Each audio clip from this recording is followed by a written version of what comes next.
झगड़े वाला काम छोड़ो, ठोस करने का प्रयत्न करो।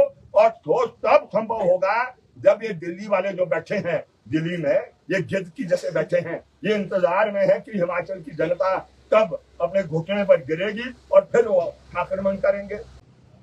कि अगर हिमाचल प्रदेश को एज अ राज्य, as a state of the Indian union करना है, तो जो इंडियन यूनियन के अंदर राज्य हैं, जो उनके संविधान के तहत अधिकार है, वो भी होने चाहिए। राज्य सिर्फ फट्टे के लिए नहीं है। राज्य है अगर राज्य की चुनी हुई सरकारों को जमीन देने का अधिकार है और विकास करने के लिए भूमि उसके पास है हो। लेकिन दुर्भाग्यपूर्ण 1980 के बाद 1 इंच भूमि जो भी सरकार आई उसके बाद देने के लिए नहीं थी। चाहे वो गरीब को देनी है, विधवा को देनी है, दलित को देनी है, या देनी है उसको जो सरहद पर शहीद होता है। ये लड़ाई ये नहीं है कि बेदखली हो रही है, बेदखली है, वो तो है ही है। हम क्योंकि किसान को रिप्रेजेंट करते हैं तो वो तो मसला है ही है कि भी किस तरीके से जो बागवान है, जो खेती कर रहा है, उसको हमने अपनी जमीन से तरीके से बचानी है, वो तो है ही है। लेकिन हमारी लड़ाई इस बात की है, बिगर एजेंडा हमारा ये है कि हिमाचल प्रदेश गवर्नमेंट के पास ये अधिकार होना चाहिए भूमि को वितरण करने के लिए, जो अभी तक नहीं हो। आपको पता है जिस दिन 29 जुलाई को एक लंबे समय की लड़ाई का मोर्चा लग रहा था, बीच में हिमाचल प्रदेश की सरकार ने हस्तक्षेप किया है। हिमाचल प्रदेश के मुख्यमंत्री महोदय, हिमाचल प्रदेश के माननीय रेवेन्यू विभाग के मंत्री जगत सिंह नेगी जी हैं, और उस हस्तक्षेप के बाद हमने ये तय किया कि हम अपने अनिश्चितकालीन के आंदोलन को फिलहाल सस्पेंड करेंगे। और उसी के सिलसिले में आज भी बैठक थी।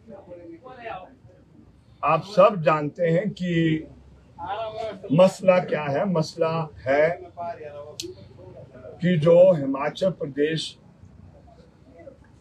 अस्तित्व के आने के बाद जो 1980 में वन संरक्षण कानून जब देश के अंदर लाया गया है, तो हिमाचल प्रदेश के साथ बड़े पैमाने पर बेइंसाफी हुई। ये काम हमारा नहीं था। ये 1980 के बाद जितनी भी सरकारें आई हैं, उसका दायित्व जिम्मेवारी बनती थी कि अगर हिमाचल प्रदेश को एज अ राज्य, as a state of the Indian union करना है, तो जो इंडियन यूनियन के अंदर राज्य हैं, जो उनके संविधान के तहत अधिकार है, वो भी होने चाहिए। राज्य सिर्फ फट्टे के लिए नहीं है। राज्य है अगर राज्य की चुनी हुई सरकारों को जमीन देने का अधिकार है और विकास करने के लिए भूमि उसके पास है हो। लेकिन दुर्भाग्यपूर्ण 1980 के बाद 1 इंच भूमि जो भी सरकार आई उसके बाद देने के लिए नहीं थी। चाहे वो गरीब को देनी है, विधवा को देनी है, दलित को देनी है, या देनी है उसको जो सरहद पर शहीद होता है। आप जानते हैं हर तीसरे दिन खबर आती है, अगर तीसरे दिन ही आती है तो महीने में एक दफा खबर आ जाती है। सरहद पर जो शहीद शहादत दी जाती है वो हिमाचल प्रदेश का गबरू होता है, हिमाचल प्रदेश का नौजवान होता है। लेकिन टू ऑनर हिम, पुराने जमाने में जमीन का टुकड़ा दिया जाता था, आज की तारीख में हम 1 इंच भूमि नहीं दे सकते। ये है लड़ाई। ये लड़ाई ये नहीं है कि बेदखली हो रही है, बेदखली है, वो तो है ही है। हम क्योंकि किसान को रिप्रेजेंट करते हैं तो वो तो मसला है ही है कि भी किस तरीके से जो बागवान है, जो खेती कर रहा है, उसको हमने अपनी जमीन से तरीके से बचानी है, वो तो है ही है।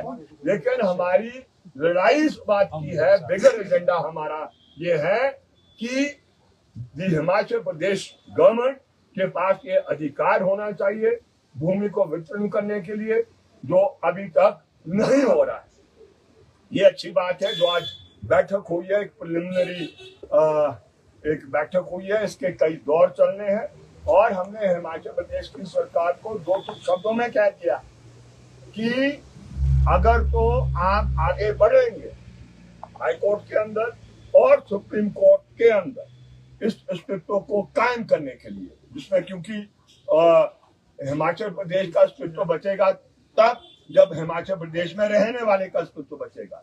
जब रहने वाले का अस्तित्व ही खत्म हो जाएगा कोर्ट कचहरी के ऐसे उल्टे सीधे ऑर्डरों के साथ, तो फिर हिमाचल प्रदेश में ये जुड़ी हुई बात है। तो इस संघर्ष को आगे जारी रख रहे हैं हम और 13 अगस्त को हम पूरे देश के अंदर इस कार्यक्रम को, जो संयुक्त किसान मोर्चा है उसके साथ कांधा से कांधा मिलाकर, जो मोर्चा दिल्ली में लगेगा, मोर्चा शिमला में भी लगेगा, हर ब्लॉक में मोर्चे पूरे देश के अंदर लग रहे हैं। और उसका कारण है कि आप जानते हैं अगले कल बहुत बड़ी उथल पुथल होने वाली है। वो उथल पुथल है जो ट्रंप साहब ने अनाउंस कर दिया है कि 25% टैरिफ वो लगाएगा और उसका नतीजा बड़ा गंभीर होने वाला है।